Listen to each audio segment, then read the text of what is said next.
Taebla vald asub Lääne maakonna keskosas. Valla territoorium moodustab maakonna pindalast 6%.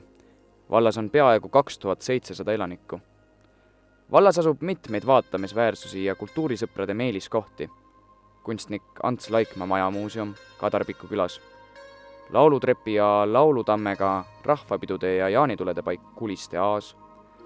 Vana linnuse koht Hallimägi ja Koela talumuuseum. Paliveres asub Pikajalamägi, mis on Läänemaa kõrgeim punkt, 51 meetrit.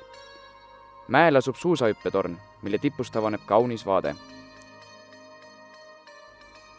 Vaatamist väärivad ka Palivere mõisahoone ja park. Ja Lääne-Nigula kirik.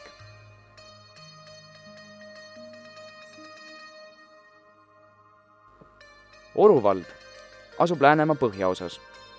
Valla keskus asub Linnamäe külas. Vallas on kaasaegne põhikool, raamatukogu, lasteaed, hooldekodu ja korrastatud teedevõrk. 9714 hektari suurusest Läänemaa Suursoo maastikukaitsealast asub Oru vallas 3437 hektarit. Siin asub ka Salajõe maastikukaitseala, karstiala, kus neelduv jõgi väljub 600 meetri pärast Tiberna tõusuallikana.